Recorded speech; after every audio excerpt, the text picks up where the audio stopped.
சனமே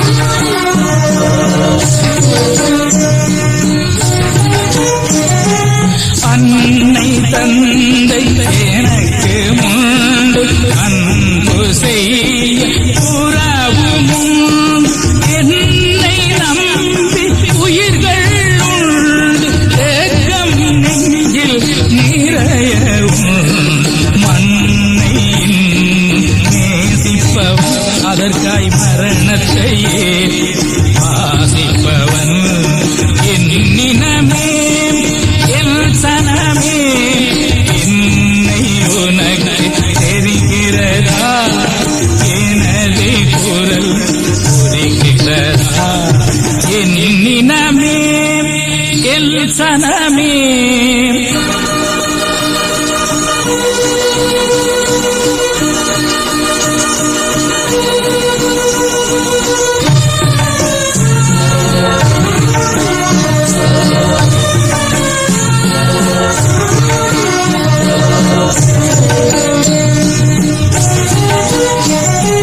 பாசறை நான் புகுந்த இடம் பதுங்கு கூடி உறங்குமிடம் தேச நலன் எனது கடன் தேன் தமிழே எனது திடன் அதனால் மண்ணை நேசிப்பவன் அதற்காய் மரணத்தையே ஆசிப்பவன் என்னினமே சனமே என்னை உனக்கு தெரிகிறதா எனது குரல் புரிகிறதா என்னினமே எல் சனமே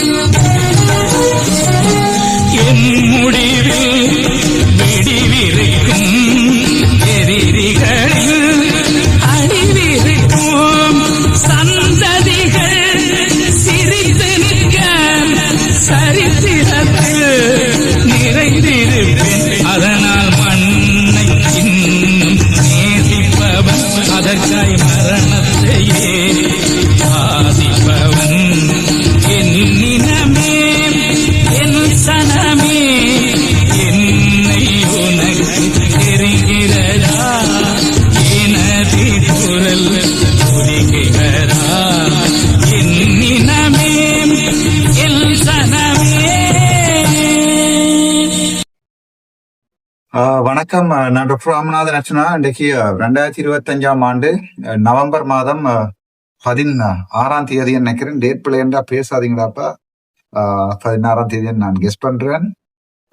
இன்றைய தினம் 16ஆம் தேதி தான். இன்றைய தினம் முக்கியமான ஒரு சில வீடியோக்கள் போடுறதுக்கு முடிவெடுத்திருக்கிறேன். அதுல மிகவும் முக்கியமான விடயம், ஐக்கிய நாடுகள் சபை ஒரு புற்றுநோய் என்று எங்களுடைய முன்னாள் நீதிபதி அவர்கள் சொல்லி இருக்கிறார்.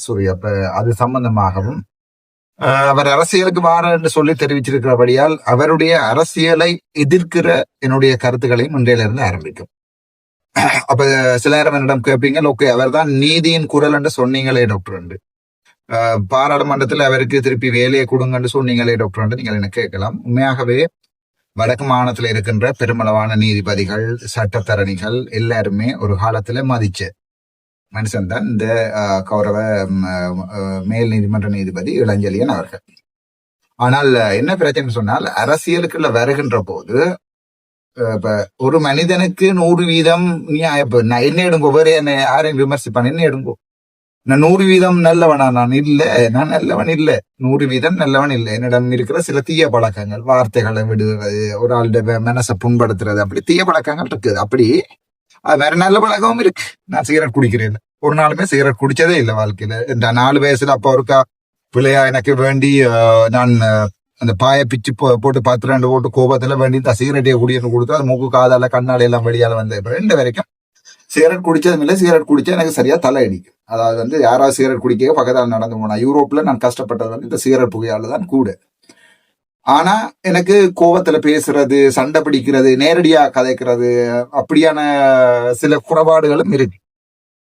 அவர் நீதிபதி இளஞ்செழியனை நான் வந்து 100% புனிதமானவர் என்று பாராளுமன்றத்தில் கதைக்கல. அவருடைய நீதித்தன்மை, வெளிப்படத்தன்மை நன்றாக இருந்தது. அவர் நீதியாக இருக்கின்ற போது பயம் இல்லாமல் ஒர்க் பண்ணினார் என்கின்ற விதத்துலதான் நான் பாராளுமன்றத்துல கதைச்சிருந்தேன். நான் சும்மா விட்டக்கூடாது, சரிதானே?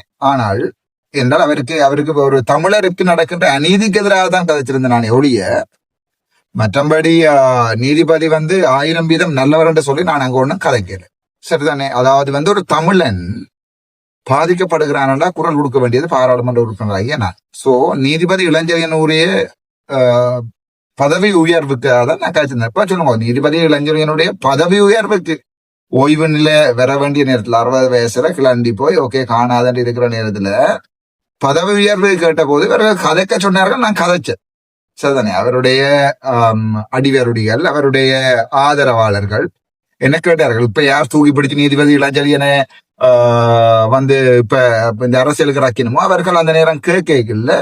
எனக்கு எதிராக இறக்குவார்கள் எனக்கு நான் யோசிக்கிறேன். நான் நினைச்சேன் இந்த மனுஷன் வந்தால் இந்த என்னுடைய நல்ல இந்த அரசியல் போராட்டம், அரசியல் மாற்றத்தை இந்த மனுஷனுடைய கையில ஒப்படைத்து விட்டு போலாம் என்ற ஒரு நம்பிக்கை இருந்தது. அவ்வளவுதான், தட்ஸ் ஆல், சிம்பிளஸ்ட். சோ அதுல நான் அதை பாராளுமன்றத்துல காய்ச்சிருந்தேன்.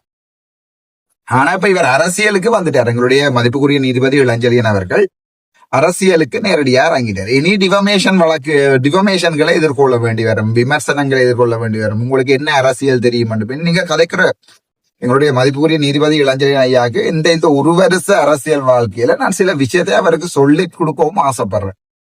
முக்கியமாவது உருட்டுற வார்த்தைகள், ஒவ்வொரு வார்த்தைகளா கவனமா இருக்கணும். அண்மைய தினம் பாத்தீங்கன்னா எங்களுடைய கௌரவ அமைச்சர் சந்திரசேகர் அவர்கள் நான் பாராளுமன்றத்துல கௌரவ பாராளுமன்ற உறுப்பினர் இளங்குமரன் அவர்களுடைய பெயரை பாவித்து செம்மறியன்று ஒரு நாள் கூட சொல்லல. நீங்கள் கொண்டே எக்ஸோட கொண்டே குடினதுக்கு நான் பொறுப்பில்லை, சரி? அது உங்களோட வேலை, அதுக்கு நான் பொறுப்பில்லை. நீங்க அது உங்களுடைய மக்களுடைய ஒரு பிழையான ஒரு இது அவருக்கு தான் நான் பேசி போட்டேன்னு சொல்லி நீங்க மக்களுடைய பிறதான் நான் சொன்னேன். இதுதான் சட்டம். சட்டம் சொல்லுது ஒரு ஆளுடைய பேரை பாவிச்சு இவர் செம்மறியன்னு நான் எங்கேயாவது சொன்னானா? இல்ல, நான் யாரையுமே சொல்லல. அப்படி நான் யாரோ ஒரு கரம்பில்ல சொன்னா அந்த கரம்பில் நான் தான் வந்து தொப்பியை தூக்கி தலையில போட்டு உணிக்கிறது நான் ஒண்ணு செய்யல. இப்ப சில இடங்கள்ல கனவேரங்கள் இப்படி குளரைக்க நான் கவனிக்காம போறேன். நான் இப்போ உமாரன் ராசியா மாதிரியான ஒரு அள்ளக்கைகள், நொண்டிகள் கதைக்கின்ற போது சுட்டி போட்டு வரும் நான் கத்துறாண்டு. அது பிறகு ஒரு 15 நாளைக்கு எனக்கு என்ன செய்வான்டா, காசு இல்லாம கத்துவான். இப்ப நிப்பாட்டிதான் திருப்பியும் ஒரு 15-20 நாளைக்கு ஒரு வீடியோ போட்டு எனக்கு 132,000 ஃபாலோவர்ஸ் உள்ள ப்ரொஃபைல்ல இருந்து நான் கத்துவேன். அடிச்சு போட்டு போய் ஆகுறோம். அது டெக்னிக், அதை விளங்கி கொள்ளும். ஓப்பனா எல்லாத்தையுமே ஓப்பனாக சொல்லித்தார். அந்த மாதிரியான இப்ப உமாரன் ராசையான்ற வாழ்க்கையில ஒரு பாராளுமன்ற உறுப்பினரா வரக்கூடிய ஒரு சாத்தியக்கூறு இருக்கா? இல்ல. முடிஞ்ச ஒரு மாநசபை உறுப்பினரா வந்தாலே பெரிய விஷயம். அதுக்கு முன்னாடி ஒரு தவிசாளரா வந்தாலே பெரிய விஷயம். யாரும் தெரியாத இந்த பயப்புள்ளையே நாங்கள் தான் இழுத்து விடணும் சந்தைக்கு. இந்த விற்பனைக்கு இருக்காம யாராவது இந்த வண்டியில வேண்டா வேணுங்க. சோ அது சின்னபடியா சும்மா ஏதோ தன் ப்ரொஃபைல் எழுதி ஒரு 600 ரியாக்ஷனும் 228 ஸ்டேஷன் பெறணும்ன்றதுக்காக கஷ்டப்படுறபடிப்பா. அதோட எனக்கு என்ன கோபம் இருக்கு? அரசியலும் அதுக்கு தெரியாது. அரசியலோட என்னோட நின்றதும் இல்ல, என்னோட ஃபைட் பண்ணதும் இல்ல. நான் பருந்தடா, நீ காகம். சோ ஆசதியில நீ வேணுமெண்டா குளரலாமே இல்லை, காகம் கரையும் என்று சொல்வார்கள். சோ அப்படியே பேஸ்புக்ல கரைஞ்சு அழுத்தி ஊத்தலாமே ஒழிய மற்றபடி உன்னால ராமநாதன் அர்ச்சனா கிட்டவும் வரையலாது. அந்த ஆசை உனக்கு கூடவும் கூடாது, சரிதானே? சரி, விஷயத்துக்கு வருவோம். சோ இளஞ்செழியன் ஐயா பாப்போம். என்னோட மாகாண சமயத்துல பிற முக்கியமான முதலமைச்சராக வரப்போறேன்னு சொல்லி கொண்டிருக்கிறேன் இளஞ்செழியன் ஐயா. சோ இவருடைய எல்லா மற்ற கருத்துக்களை விடுவோம். இவரோட 2 விஷயம் எனக்கு கடும் மனசை உறுத்துது. நான் நேரடியா விமர்சனம் செய்யறேன், எவரும் விமர்சனம் செய்யலாம். நேரடியா ஒரு பொது மேடையில வந்து லைவ்ல நாங்கள் ஆளுக்கு கேள்வி கேட்கலாம். நீதிபதி தானே. சோ இப்ப நீங்க ரிட்டையர்ட் நீதிபதி என்றவர நான் ஒரு அரசியல்ல எதிரியா தான் பார்ப்பேனே ஒழிய இவர் நீதிபதி காலங்கள்ல செஞ்சேன்டா. அப்ப நான் 15-20 வருஷம் டாக்டரா இருந்தேன். நான் 2008 மெடிக்கல் ஃபேக்கல்ட்டில, இப்ப 2025 எண்ணி பாருங்க 17 வருஷம் இந்த சுகாதாரத்துறையில. இப்ப நான் என்னுடைய பெருமையெல்லாம் சொல்லி கொடுக்கலாம் தானே, மைக்கு ஆட்டி ஆட்டி ஆட்டி நான் செத்த பிணங்களை எடுத்துக்கொண்டு அங்க கொடுத்தே நாமிக்க அடி நான் நீதிபதியா இருந்தா என்ன நடந்து ஜோதிச்சு பாருங்கடா. ஒரு கொஞ்சம் ஜோதிச்சு பாருங்க. ராமநாதன் அர்ச்சுனா நீதிபதியாக இருந்திருந்தா என்ன நடந்திருக்க மாட்டேன். அடிச்சு தூக்கி பிரட்டி நான் கதைக்கவே விரும்பல, உங்களுக்கு தெரியும். சோ என்னுடைய கன்சர்ன் எல்லாம் என்னண்டா, சரி நீங்க நீதிபதியா இருக்கீங்க, மற்ற நீதிபதிகளோட ஒப்படைக்குள்ள இவர் துணிச்சலான நீதிபதி, மற்ற நீதிபதிகளும் கோழைகளான நீதிபதியா. இப்ப இருக்கிற யாழ்ப்பாணத்துல, கிளிநொச்சியில, முல்லைத்தீவுல, இலங்கையில இருக்கிற எல்லாருமே கோழைகள்.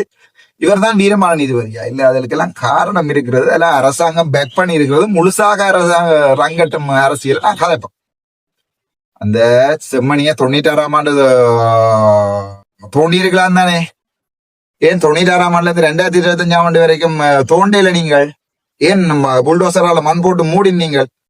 அந்த ராஜபக்ச என்று சொல்லப்படுதுன்னா அந்த கொலையாளி சொல்றான் 400 பேரை அதுக்குள்ள புதைச்சிருக்கிறேன் ஐயா ஆண்டு. ஒரு வசனம். இப்ப எனக்கு நான் சொல்ற குட்டி குட்டி வசனங்கள் தானே வழக்களை போட்டு வச்சு கொண்டு ஒவ்வொரு நாளும் இறங்கி கொண்டிருக்கணும் ஒவ்வொருத்தரும். சோ ஒரு கொலையாளி ஒரு மேல் நீதிமன்றம் உச்ச நீதிமன்றத்தால மரண தண்டனை விதிக்கப்பட்ட ஒரு கொலையாளி சொல்றான், அதுக்குள்ள இது மட்டுமில்லை நான் 400 ஆணிகளை நான் அதுக்குள்ள கொலை வச்சிருக்கிறேன்னு சொல்லி சொல்றான். சோ அப்படிப்பட்டவனே சரி நீங்க சரி நாங்க விமர்சிக்க விரும்பல. நான் என்னடா அதையுமே தோண்டேல் என்றதான் என்னுடைய கேள்வி. அந்த கேள்விக்கு ஜிஎல் பீரிஸுக்கும் சந்திரிகா அம்மையாருக்கும் ஜிஜி பொன்னம்பலத்துக்கும் ஜிஎல் பீரிஸ் யார் தெரியும் தானே? உங்களுடைய மஹிந்த ராஜபக்சவனுடைய அரசியல் ஆலோசகர்கள் ப்ரொஃபசர் ஜிஎல் பீரிஸ். அவர் அண்மையில கூட அவர் என்னுடைய முகம்பாத கதைக்கிறீர்கள். அன்னையில சஜித் பிரேமதாசனுடைய எதிர்கட்சி அலுவலகத்துல எதிரணிகளுக்கு இடையிலான ஒரு மீட்டிங்ல இருந்தவர். அவருடைய மகள் சமிந்திராணிக்கு, அவருடைய ஜிஎல் பீரிசனுடைய மகள் இல்ல, இது லக்ஷ்மண் கிரியல் அவருடைய மகள் சமிந்திராணி கிரியல். அப்ப அவ என்னோட கேட்டா, ஏன் ஜிஎல் பீரிசனுடைய முகத்தை பாக்குறீங்க? நான் எந்த முகத்தை நான் பார்க்கொண்டாக்க ஆசைப்படுறீர்? எங்களை கொண்டு புதைச்சு கற்பழிச்சு மண்ணுக்குள்ள போட்டு இழுத்து நாய கூட அப்படி மனம் பெறாது. நாய கூட ரேப் பண்றதுக்கு மனம் பெறாது. என்ன ஒரு அணில பிடிச்சு சாப்பாட்டுக்கு அதை கொலை செஞ்சுட்டு உரிச்சா வேற பரவாயில்லை, உயிரோட உரிக்கலுமா ஒரு அண்ணன் ஒரு இந்த வீடியோ பார்த்து கொண்டு ஒரு ஆள் சொல்லுங்க, எனக்கு ஒரு கோழி ஒன்ற கழுத்துல நீங்கள் சரி சாக்கோழி போட்டு தானே உரிக்கிறீங்க, உயிரோட உரிப்பீங்க. ஆனா எங்கட தமிழரை உயிரோட உரிச்சிருக்கிறாங்க. அதுதான் இந்த ராஜபக்ச கூட்டாங்க. நான் செய்யற அரசியலை விளங்காம பேக்க பேக்க பேக்கன்னு நீங்க காத்துறதுக்கு நான் பொறுப்பில்லை. அது உங்களுக்கு நல்லாவே தெரியும். நான் செய்யற அரசியல், இது அரசியல். நான் நிக்கிறது அரசியல் மேடை, அதை வடிவா விளங்கி கொள்வோம். நான் நிக்கிறது ஒன்றும் இங்க நீதிபதிகளுடைய மேடை இல்லை, இது அரசியல். சோ அங்க தூக்கி இங்க அடிச்சு இங்க கழுவி போட்டு தூக்கி இங்க அடிச்சாதான் விளையாடாம ஒழிய சும்மா அங்க போய் இங்க போயிட்டு நொட்டி கொண்டு கீழாது. சோ நேற்றைய தினம் 26 நிமிடம் 30 நிமிடம் தரப்பட்டு அரசாங்கம் 4 நிமிடத்தை ஸ்லாஷ் பண்ணி இருக்கிறார்கள். 26 நிமிடத்துல 2 மொழியிலையும் கொடுத்திருக்கிறேன். அதனுடைய தமிழாக்கம் போட்டிருக்கேன், நீங்க பாருங்கோ. நீங்கள் இனி என்ன வச்சிருக்கிறதா இல்லையான்றது உங்களை பொறுத்தது.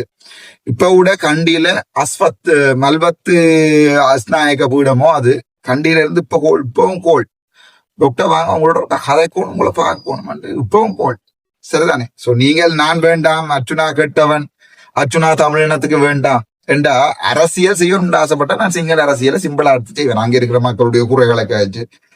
இப்ப நான் இருக்கிறது மாதிவள குவார்டர்ஸ்ல.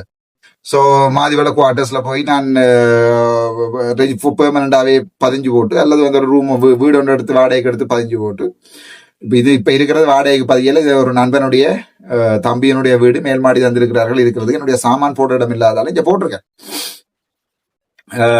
சோ என்னாலையும் தெற்குள்ள போய் ஒரு இடத்துல 15 போட்டு ஒரு வீட்டை வாடகைக்கு எடுத்துக்கொண்டு அங்க இருக்கிற சனத்துக்கு நான் ஒரு 150 ரூபா 200 ரூபாவோட மறந்த பார்த்து கொண்டு என்னாலையும் அரசியல் சிம்பிளா செய்யணும். அரசியல் செய்யணும்னு ஆசைப்படும். நான் இந்த அரசியலுக்கு இந்த இனத்துக்காக வேலை செய்யணும் பண்றதுக்கான, எனக்கு இந்த இனத்தினுடைய வழிகளை கதைக்கோன் பண்றதுக்கான தான் இந்த அரசியலுக்கு நானே ஒழிய மற்றபடி அரசியல் ஆசையில வந்தோம் இல்லை. உங்களுக்கு தெரியும், நாங்கள் ரிட்டையர் பண்ணப்பட்டு ஓய்வு பெற்று அதுக்கு பிறகு ஒரு அரசியல் செய்து பாப்பம் சிவி விக்னேஸ்வரம் அந்த மாதிரி இப்ப இளைஞரின் அவர்கள் வந்து கொண்டிருக்கிறார்.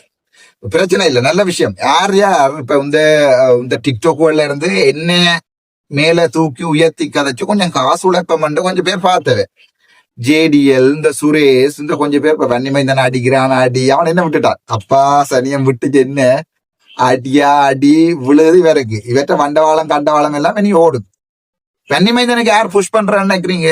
ஏதோ ஒரு தமிழ் அரசியல்வாதிதான் நீங்க சொல்றோம், உனக்கு காசெல்லாம் நீ கத்து மச்சான், காசெல்லாம் கத்தண்டு. சரி, இந்த ஜேடிஎஸ் சுரேஷ் டிக்டாக் எல்லாம் இந்த தமிழ் பாக்ஸ் எல்லாமே எங்கடா அந்த தமிழ் பாக்ஸ்ன்ற நாயில் இருக்குதான் செத்து போச்சா, கடவுளுக்கு தான் தெரியும். இந்த இதுகள் எல்லாம் என்ன சார்பா வச்சுக்கொண்டு புலம்பெயர் நாட்டுல என்னுடைய பேர்ல ஒரு அமைப்பை கிரியேட் பண்ணி கொண்டு காசு சேர்க்க வலிக்கிட்டேன். அதனால வந்து ஆணி தேவை, எனக்கு தேவைன்னா நான் ஃபேஸ்புக்ல காசு போடுவேன், நான் அதை பார்ப்பேன். நிறைய பிராசன்னிட்டியோ அல்லது என்னுடைய டாக்டர் ஒருத்தன் இருக்கிறான் அவன்கிட்டயோ நீங்க அக்கௌண்ட் வெளியே பேர் மச்சான் போட்டு நான் செய்வேன். நான் வெளிப்படையா இருக்கிற மாதிரி இன்னொருத்தன் வெளிப்படையாக இருந்தா அந்த பொறுப்பை நான் கொடுப்பேன். உதாரணத்துக்கு ஒரு ஆள் இந்த பொறுப்பை எடுக்கிற ஆள் தன்னுடைய சொத்துக்கு எல்லாம் சொல்லிடுவோம் முதலாள். ரெண்டாவது தன் ஐடென்டி கார்டு நம்பரை சொல்றதுக்கு ரெடியா இருக்கும். தன் சகோதரன் பிள்ளைகள ஐடென்டி கார்டுகள் நம்பரையோ அல்லது வழக்குகள் வந்தா ஃபேஸ் பண்ண தயாரா இருக்கணும். இந்த அரசியல்ல இருந்து பொருளாதாரத்தை கையில் எடுக்க போறார்கள் அல்லது வந்து அக்கௌண்டன்ட் வேலை செய்ய பாக்குறார்கள். இப்ப செக்யூரிட்டி கௌசல்யா நரேந்திரன் சட்ட ரீதியான முழு பொறுப்புகளையும் எடுத்துக் கொள்வாள். அது மாதிரி என்னுடைய கட்சியில பொருளாளராக இருக்கணும் யாராவது ஆசைப்பட்டா உங்களோட மேனேஜ் உங்களோட எல்லா ஐடென்டி கார்டு நம்பரையும் வெளியே போடணும். உங்களோட சொத்து முழுக்க வழியால எழுதி போடணும். உங்களோட பேங்க் அக்கௌண்ட்கள் முழுக்க வழியால எழுதி போடணும். உங்களோட கடை வருமானங்கள் எல்லாம் வெளியே போடணும். நீங்கள் வெளிநாட்டுல பிசினஸ் வச்சிருந்தா எழுதி போடணும். இல்ல எழுதி போட்டுட்டு தான் பொதுமக்களுக்குரிய ஒரு அக்கௌண்டனா மாறலாம். இல்லாட்டி இப்ப இவருக்கு நான் சொத்தை உதாரணத்துக்கு இவாக்கு அல்லது இவருக்கு அல்லது ஒரு நபருக்கு எக்ஸென்ட் நபருக்கு நான் பொறுப்பை கொடுக்க நாளைக்கு டீடைல் வெளியே வர வழிகிட்டு இவருக்கு அங்க வீடு இருக்கு இங்க வீடு இருக்கு நான் ஒரு பினாமியா இவர்கிட்ட கொடுத்த அந்த வீடு எல்லாம் வேண்டி வச்சிருக்கிறேன் தான் கதையை கொண்டு வருவாங்க. அதனாலதான் இந்த வரைக்கும் இந்த அக்கௌண்டிங் பொறுப்பு ஒருத்தரும் கொடுக்கிறேன். நேரடியா நானே பொறுப்பு சொல்லுகிறேன். ஒன் மேன் ஆமி நானே பொறுப்பு சொல்லுகிறேன். இந்த வரைக்கும் என்னுடைய காசை யாராவது போட்டுருந்தீங்கன்னா இப்ப ஜெர்மனில இருந்து ஒரு அண்ணா அவரால் இப்ப அவருடைய இப்போ ஒரு 2-3 வீக்ஸா கதை கேளு சரியான கோவத்துல இருக்குது மனுஷன். இப்ப எனக்கு கால் பண்ணி அண்ணன் சரியான ஸ்ட்ரெஸ் என்ன வேலை அங்க இங்க எனக்கு நிக்கிறது இந்த 4 வீடியோ போட்டா தான் இதுல ஒரு 50,000 ரூபா 70,000 ரூபா வரும் பண்ண. அதால அதுகளுக்கு மட்டும்தான் ஒரு சொந்த டைம் மிச்சம் முழுக்க வந்து சரியான கஷ்டத்துல பரவான்னு சொல்லி கெஞ்சு கூத்தாடி அது சொந்த அண்ணா மாதிரி அவரோட கயத்தி தான் இப்ப ஷேப் பண்ணணும். இப்ப அந்த ஜெர்மனிக்கு வேற சொல்லி சொன்னது நான் அந்த தனித்தனியா ஒருத்தட்ட வீடுகள்ல போறதும் இல்லை. அதை விட 600 கிலோமீட்டர் போகணும். அதுக்கு வந்து 300 யூரோ 250 யூரோ ட்ரெயினுக்கு திருப்பி அதான் 500 யூரோண்டால் ஜோதிச்சு பாருங்க இவ்வளவு காசுன்னு சொல்லி. அப்ப நான் சொன்னேன் 2 லட்சம் ரூபா கிட்ட வேற 500 யூரோ உண்டா. அப்ப ஜோதிச்சு பாருங்க 400 ரூபாய் பெருங்கோ. அப்ப நான் என்ன செஞ்சேன்றால் அண்ணன் நான் தனிப்பட்ட ஆட்கள்கிட்ட போயில்லைன்ட்டு நான் ட்ரை பண்ணி நான் போவா அதுக்குள்ள இங்க வர வேண்டி வந்துட்டு வர செலவு திட்டத்துக்கா. இப்ப அந்த மனுஷன் உள்ள கடுங்கோபம் மன்னார சேர்ந்த மனுஷன் கடுங்கோபம் கோல் எடுக்கிறதும் ஒன்றும் இல்லை. அப்படி கனபேர் 2 எடுத்து பார்த்துட்டு எனக்கு இவர் பெரிய ஆள் இன்னைக்கு அண்ணன் தயவு செய்து விளங்கி கொள்ளுங்க. என்னால தாங்கிலாம இருக்கு நீங்களும் என்ன பேசுறீர்கள். இங்க இந்த வாட்ஸ்அப்பை பாருங்க. எந்த வாட்ஸ்அப்ல இந்த பச்சை கடல்ல இங்கால இருக்கிறது வந்து மெசேஜஸ் எப்படி இருக்கான்னு பாருங்க. நான் இதுல எத்தனை பேர் ரிப்ளை பண்றேன் எத்தனை பேர் கோல் எடுக்கிறது என்னால முடியல. பெரிய பெரிய அரசியல் தலைவர் எல்லாம் கோல் எடுத்து போட்டு நீங்க பெரிய பருப்போ உங்களுக்கு கோல் எடுத்து ஆன்சர் பண்ணிடலாண்டா அதுக்குள்ள நான் போய் அரசியல் தலைவர் நம்பர் எதுக்குள்ள போய் தேடுறதுன்னா புது நம்பர் புதுசா வச்சுதான் அடுத்து வெளியே போட்டுருவாங்க. புது நம்பர் ஒன்று எடுத்து 4 அரசியல் தலைவர்கள்லாம் இருக்க மாட்டோம் கொடுக்க மாட்டா உடனே அடுத்த நாளே கோலோட வலிக்கிட்டோம். டாக்டர் என்ன நம்பர் மாத்திட்டீங்க அந்த நம்பர் ஆன்சர் பண்ணி இல்லை இந்த நம்பர் விஷயத்துக்கு வா. சோ எங்கட இளஞ்செழியன் அவர்கள் சொல்லியிருக்கிற 2 விடயங்கள் ஒரு பாரதூரமான விடயங்களாக இருக்கிறது.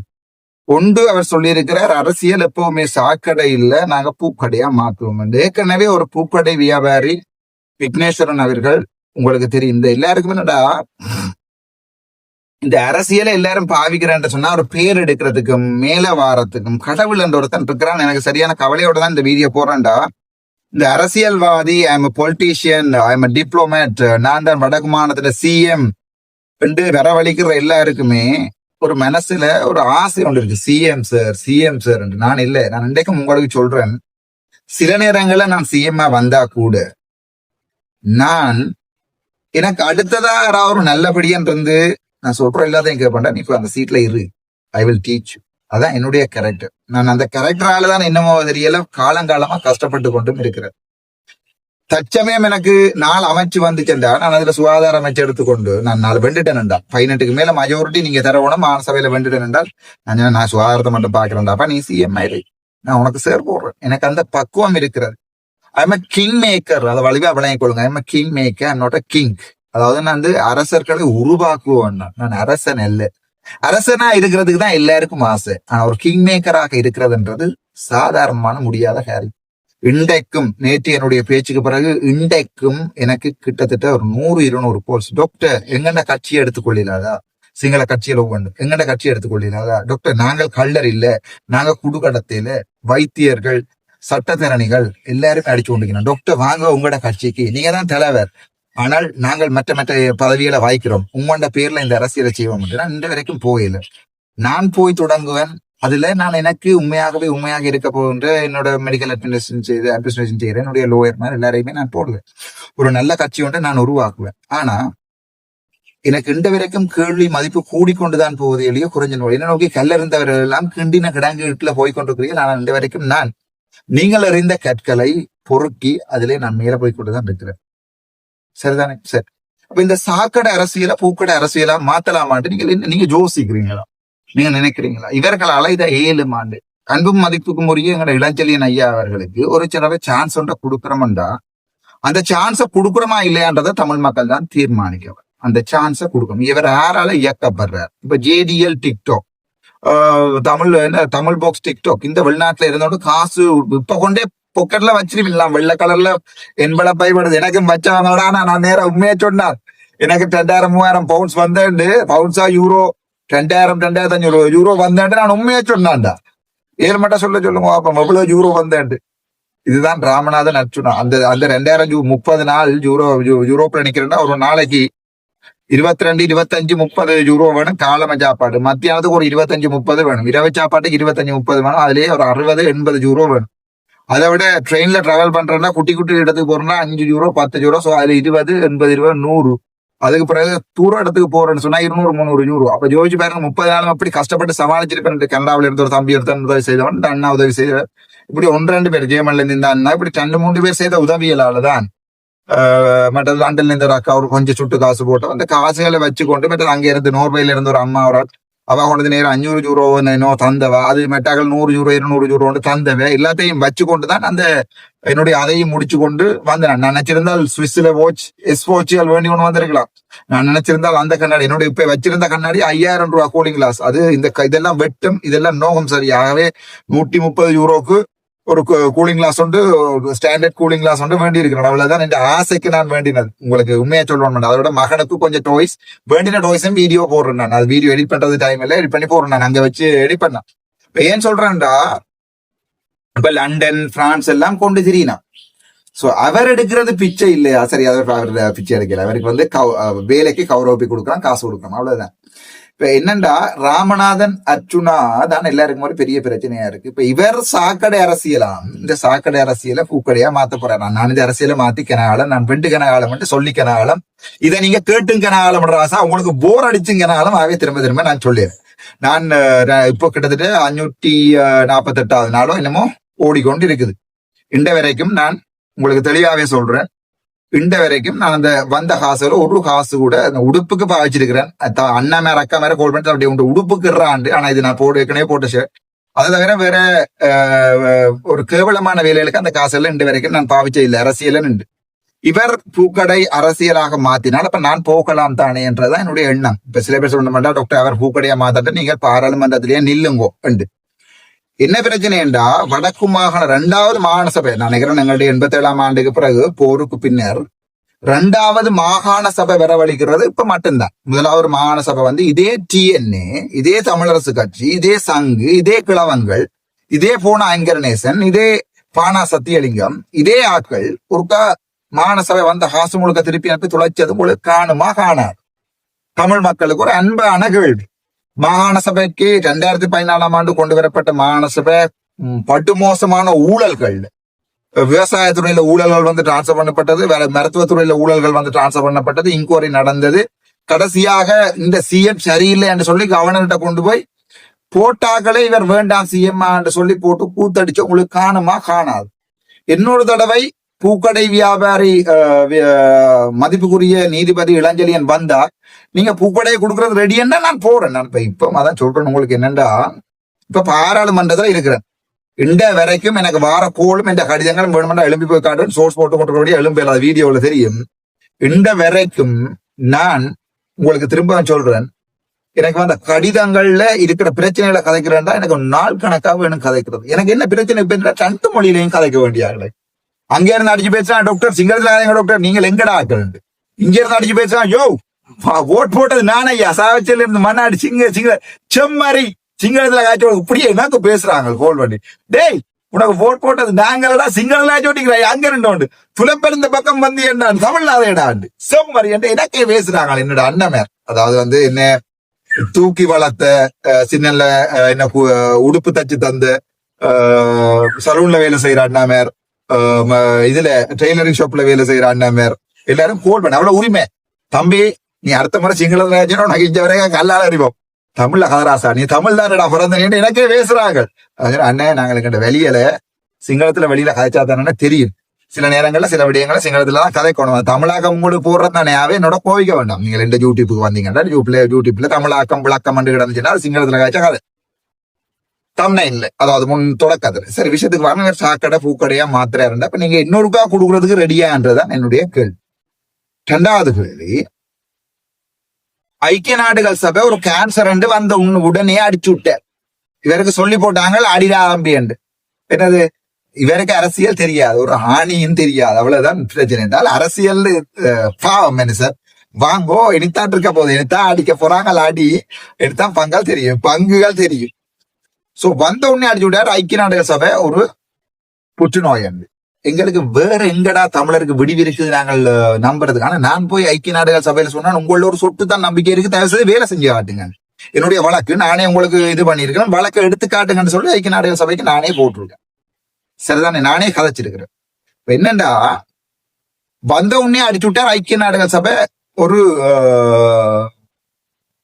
கேன்சர் புற்றுநோய். ஆகவே இவர் ஐக்கிய நாடுகள் சபைக்கு வர போறதே இல்லை. ஒரு மாதம் அந்த குளிருக்குள்ள எனக்கு எப்படி எங்க போறோம்னு தெரியாது. ஏதோ போட் அட்டுவானுகள், C3ல இரண்டுவானுகள், I7ல இரண்டுவானுகள், டிராம் அண்டுவானுகள். நான் என்னுடைய சொந்த முயற்சியால என்னுடைய புலம்பெயர் உறவுகள் எனக்கு தந்த காசோட வச்சுக்கொண்டு ஒரு மாதம் ஒரு தமிழ் பாராளுமன்ற உறுப்பினரும் செய்யாத வேலை. மண்ணெண்ணெய் ஊத்தி எரிஞ்சு அந்த அண்ணாக்கு பூ வச்சினான். எங்களுடைய இது என்ன சாமான் மனித இனப்படுகொலை என்றத நிரூபிக்கிறதுக்காக என்னுடைய தந்தை கடத்தப்பட்டு வைத்தியசாலையில இருந்து கடத்தப்பட்டு கொலை செஞ்சதுக்கு நானே விட்னஸா மாறி இருக்கிறேன். மூன்றாவது சகல யூரோப்பியன் பாராளுமன்ற உறுப்பினர்களையும் சந்திச்சு எங்களோட வழிகளை சொன்னேன். யூரோப்பியன் மைனாரிட்டி ஃபோரமுக்கு போட்டிருக்கிறோம் கௌசல்யாக்கு. அதுக்கும் போ சான்ஸ் கிடைச்சா கௌசல்யா போய் கதைப்பா. மைனாரிட்டி பொம்பளையில் தான் போறது பெட்டர். அதுக்கு போட்டிருக்கிறேன். அதுக்கு பிறகு உங்களுக்கு நல்லாவே தெரியும், நோவேல இருக்கிற வெளிவிவகார அமைச்சர் அவருடைய செக்ரட்டரி எல்லாரையும் சந்திச்சு நான் அப்படி சொல்ல இயலாத சில விடயங்கள் சந்திப்புகள் கூட நான் செஞ்சு வந்திருக்கேன். எனக்கு அரசியல் ரீதியாக இங்கே சட்ட ரீதியாக பிரச்சனை வரும்ன்றதால இந்த சந்திப்புகளை நான் புலம்பெயர்ல இருக்கிற தமிழ் மக்களுடைய உதவிகளோட நான் அதில் செய்துட்டு வந்திருக்கிறேன்.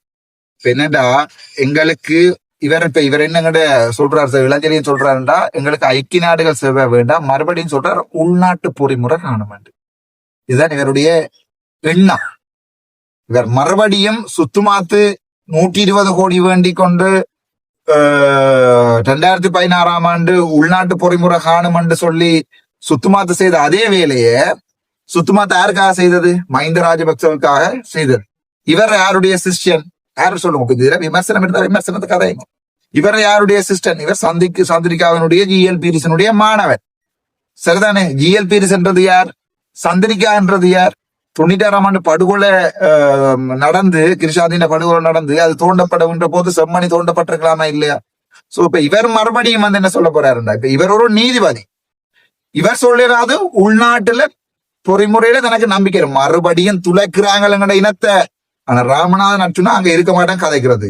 எங்கேயாவது இருந்து கொண்டு காய்ச்சல் என்றால் எப்படி மருந்து கொடுக்க வேண்டும், வைத்தால் அடி என்றால் என்னென்னதை குடிக்க வேண்டும், டெங்கு வந்தால் உடனடியாக என்ன செய்யலாம், டயபெட்டிக்காரர் கால் புண்ணை எப்படி மாத்தலாம், நீங்கள் சாப்பிடக்கூடிய உணவு வகைகள் என்ன, சாப்பிடக்கூடாத உணவு வகைகள் என்ன, குடித்தால் வரும் விளைவுகள் என்ன, குடிக்காமல் விட்டால் வரும் விளைவுகள் என்ன, சிறு இப்படியே தலையங்கங்களோட வீடியோ வரும்.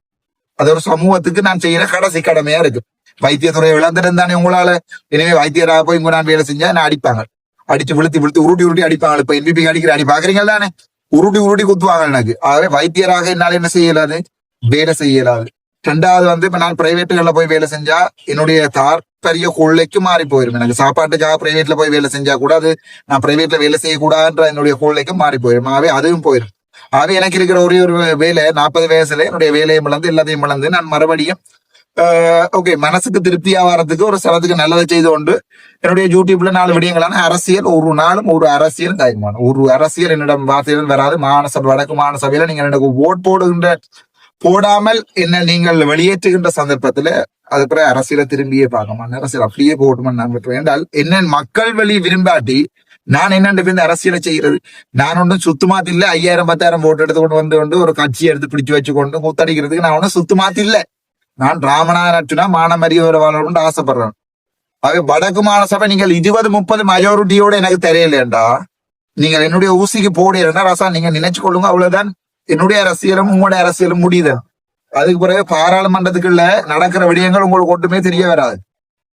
ஆகவே உங்களுடைய அரசியலை தீர்மானிக்கிற கடைசி சான்ஸ் உங்களுக்கு காலம் தருமாக இருந்தால் அதுதான் மாகாண சபையில என்ன போடுங்க கூட நான் எப்பவும் கேட்கல. உண்மையான ஒருத்தனை, உங்களுக்கு உண்மையை சொல்ற ஒருத்தனை, மாகாண சபையில 1000 மில்லியன் வந்திருக்கு. இப்ப 2 மாதம் கடந்திருக்குது. இந்த 2 மாதத்துல 1000 ரூபாய் காசை நாங்க செலவழிச்சிருக்கிறோம். ஓகே, கொஞ்சம் பிளவுறோம், காசு செலவழிக்கல, அடுத்த மாதம் செலவழிச்சு காட்டுறோம்னு சொல்றவன நீங்கள் வடக்கு மாகாண சபையில வச்சிருக்கோம். 2வது வேலையில்லா பட்டதாரிகள் என்று கன பேர் வாரியல். ஒவ்வொரு முறையும் என்னிட்ட கேட்கிறீர்கள் அண்ணா கதைங்க. நான் பாராளுமன்றத்தில் உங்களுக்காக கதைச்சு கொண்டிருக்கிறேன். சுதேச வைத்தியர்கள் வாரிகள், மீன்பிடியில பிரச்சனை இருக்கின்ற வாரிகள், பலாலியில பிரச்சனை இருக்கின்ற வாரிகள், தையீட்டில பிரச்சனை இருக்கின்ற வாரிகள், உங்களுக்கு பேரணைகள்ல இதுல தண்ணி இல்லை என்று வாரிங்கள், கிளிநொச்சி தண்ணியை வராம வச்சிருக்கிறார்கள் யாழ்ப்பாணத்துல பெரிய பூச்சுடியில கட்டி கொண்டு நல்ல சுகபோக வாழ்க்கையோட பிள்ளைகளோட பேர்ல சொத்துக்களையும் வச்சுக்கொண்டு ஒரு பிள்ளைய லண்டனுக்கும் அனுப்பி போட்டு அவ இருக்கிறான். நீங்க அதையும் விளங்கி இல்ல வீட்டுக்கு தான் போட போறோம்டா வீட்டுக்கு போடும், ஒரு பிரச்சனையும் இல்லை. அர்ச்சுனா ராமநாதனை விடுங்கோ. அர்ச்சுனா ராமநாதன் பாவம். அதோட அர்ச்சுனா ராமநாதனை நிம்மதியா விடுங்கோ. பைத்தியம் மட்டும் பேசவும் தேவையில்லை, குளரவும் தேவையில்லை, தூசணத்தால வீடியோ போடவும் தேவையில்லை. ஒரு கனடாவில இருந்து ஒரு அண்ணா ஒரு ஆள் பட்ட தூசணத்துல போட்ட போது தானாவே மன்னிப்பு கேட்டேன். எனக்கு அவர்ல கவலை இல்லை. அவருக்கு நான் என்ன துரோகம் செய்யறேன், இன்றைக்கு தமிழருக்கு நான் என்ன துரோகம் செய்யறேன்? ஏன் யாரோ ஒருத்தர் நாமளோட டீலண்டா உடனே அதை நம்பி போட்டு எனக்கு பேசுறதா தூசணத்துல வரிய போட்டு? அப்படித்தான் இந்த சமூகம் மாறப்போகுதுண்டா. இந்த சமூக கருத்துக்களை இப்ப இந்த வீடியோவை யாழ்ப்பாணத்துல இருக்கிற 6 லட்சம் எனவும் பார்க்க மாட்டேன். இது 0.6 மில்லியன் வியூஸ் வராது, 6000 வியூஸ் தான் வரும் இந்த வீடியோவை. அதுல 3000 பேர் வெளிநாட்டுல தான் இருக்க போறீங்க. உங்களுக்கு இங்கே ஆளுக்கு 10 குடும்பங்கள் உங்களோட கதைக்கு. அந்த 10 குடும்பத்துல 5 பேர் இருந்தா 50 பேர். நீங்கள் 3000 பேரை பாத்தீங்கன்னு சொன்னா 15000 பேருக்கு சிம்பிளா யாழ்ப்பாணத்துல என்ன செஞ்சிடலாம், சிம்பிளா நீங்க சொல்லி கொடுத்துடலாம். யாழ்ப்பாணத்துல இதுதான் அரசியல், இப்படித்தான் நடக்குது. அவே புலம்பெயர் மக்கள்கிட்ட கேட்கிற கேள்வி, நான் என்ன டிக்டாக்குள்ள பேசின 1-2 பேருக்கு பேசின உன்ன எல்லாத்தையும் தலையில எடுத்து போட்டு வச்சுக்கொண்டு அர்ச்சுனா கெட்டவன்ன்றதுக்கும், அதுக்கு பிறகு ஒவ்வொரு புதுசா வேற அவர் வாரார், இவர் வாரார், பூக்கடை வாரார், இளஞ்சலியன் வாரார் ஓடுறது விட்டு போட்டு வந்ததுக்கு இல்ல, அவர் வரட்டும், கதை கட்டும். ஐக்கிய நாடுகள் சபை வேண்டாம் என்று சொன்னா பிறகும் ஐக்கிய நாடுகள் சபை புற்றுநோய் என்றா இவர் என்ன சொல்றாருன்னா உலக விசாரணை தான் பெட்டர். அதாவது நீதிபதி இளஞ்சலியனை பொறுத்த வரைக்கும் ஐக்கிய நாடுகள் சபை புற்றுநோய் தான். ஐக்கிய நாடுகள் சபையில போய் மனித இன படுகொலை நடந்திருக்க சொல்ல மாட்டேன், நாங்க உள்ளுக்குள்ள தோண்டுவோம்டா. ஏற்கனவே செம்மணி தோண்டினது சரிதானே ராசா, சந்தோஷம் தானே உங்களுக்கு? மறுபடியும் இவர் இங்க தோண்ட போறாருண்டா, தோண்ட விடுங்கோ. அகத்தின் அழகு. நன்றி, வணக்கம்.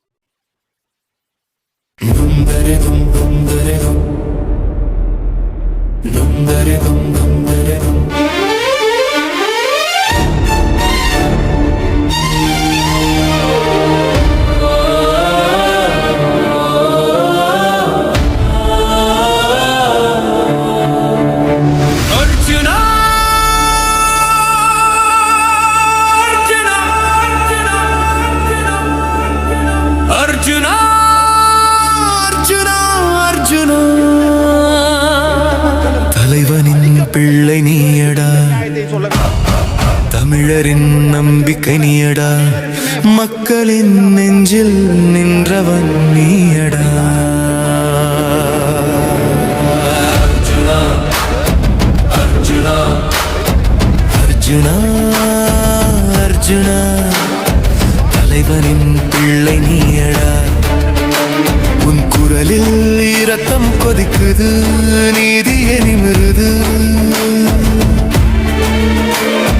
மக்கள் துன்பம் சொன்னா நீயே தீர்வடா, நிமிர்ந்து நிற்கும் தமிழன் உன் ரத்தத்தில் தீயடா.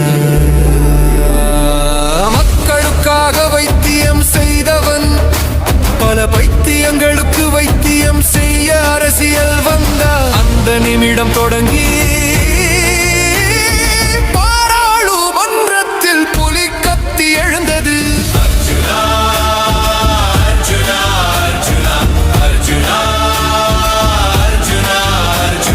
தலைவனின் பிள்ளை நீயடா, தமிழரின் நம்பிக்கை நீயடா.